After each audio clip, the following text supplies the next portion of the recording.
జనసేన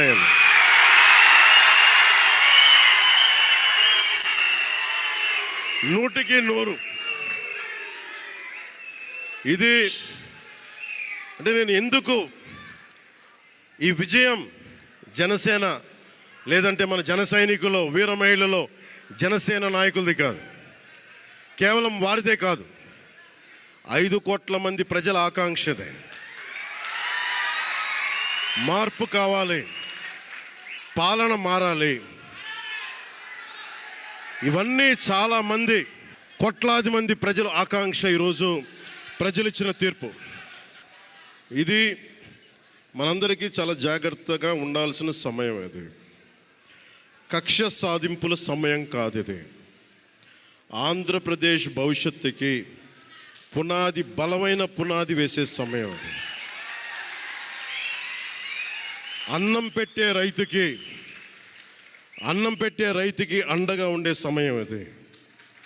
రక్షణ లేని ఆడబిడ్డలకి రక్షణ కల్పించే సమయం ఇది. ఆడబిడ్డల్ని, మహిళల్ని వారి కాళ్ళ మీద వాళ్ళు నిలబడగలిగేలా చేసే సమయం ఇది.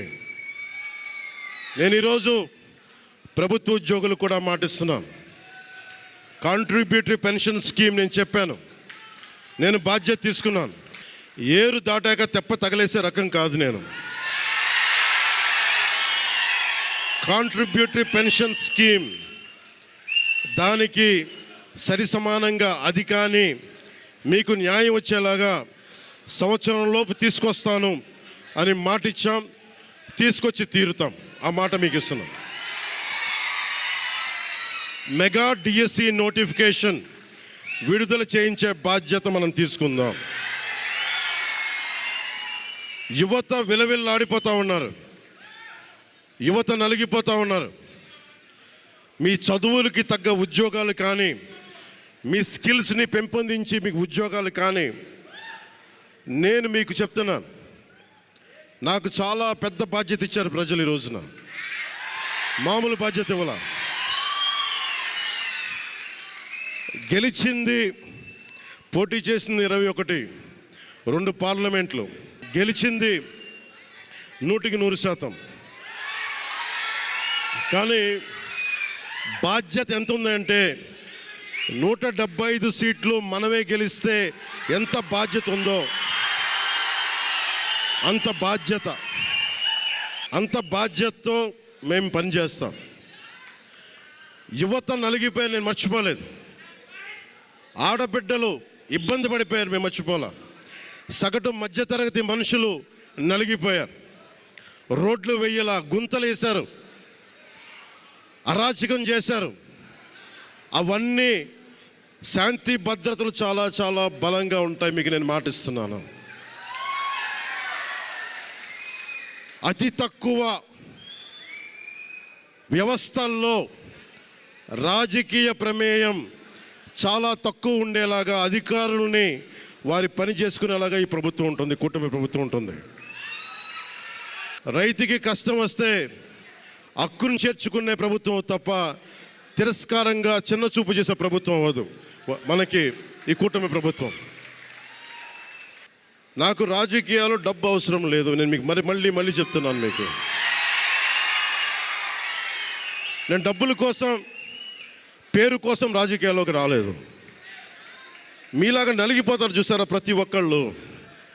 సగటు మనిషి మాకు ఎవడు ఉండడేంటి, మా కులం లేదు, మతం లేదు, నా కష్టాన్ని ఎవరు చూడరేంటని ప్రతి ఊర్లో ఉండే ఒక సగటు మనిషి అనుకుంటాడు. ఆ మనిషి కష్టాలు నేను చూసిన వాడిని. ఆ మనిషికి భుజం కాయడానికి నేను వచ్చాను రాజకీయాల్లోకి.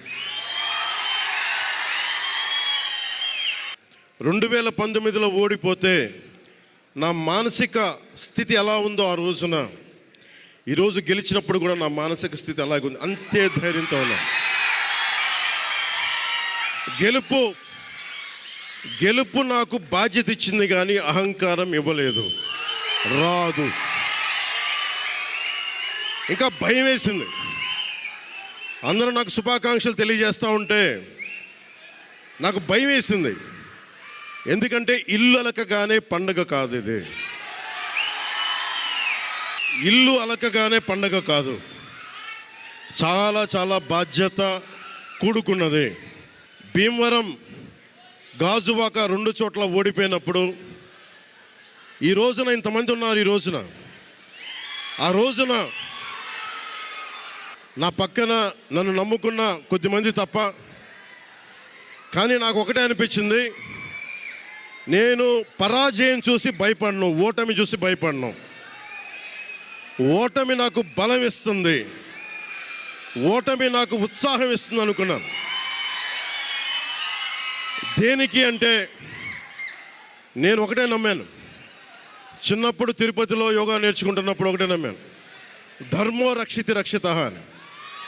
నువ్వు ధర్మాన్ని నమ్మితే ధర్మం నిన్ను రక్షిస్తుంది అని.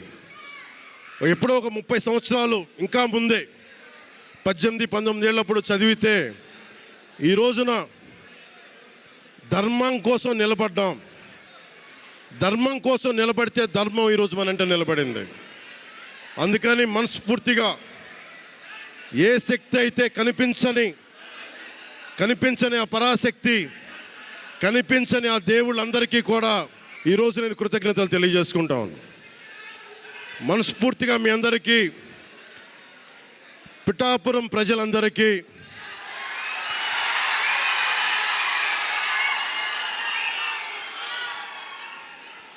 మీరు పిఠాపురం పురజనులకి, పెద్దలకి, ఆడపడుచులకి, అక్క చెల్లెలకి, యువతులకి, కథం తొక్కిన యువతకి, కథం తొక్కిన జన సైనికులకి, జనసేన నాయకులకి, తెలుగుదేశం నాయకులకి, తెలుగుదేశం శ్రేణులకి, తెలుగుదేశం నాయకులు వర్మ గారికి, వారందరికీ కూడా నా ప్రత్యేక కృతజ్ఞతలు తెలియజేసుకుంటా ఉన్నాను. మీరు పిఠాపురంలో పవన్ కళ్యాణ్ గెలిపించలేదు, కేవలం పిఠాపురం ప్రజలు పవన్ కళ్యాణ్ ఒక్కడిని గెలిపించలేదు, 5 కోట్ల మంది ప్రజల్ని గెలిపించారు. మీరు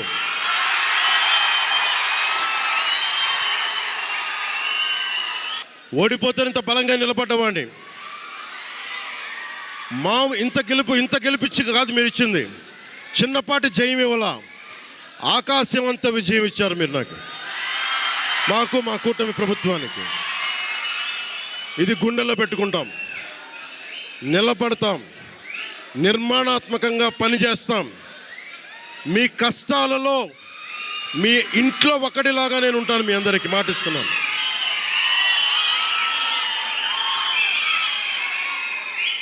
మీ ఇంట్లో ఒక్కడిగా, ఒకటే గుర్తుపెట్టుకోండి, మా ఇంట్లో మా కుటుంబ సభ్యుడు.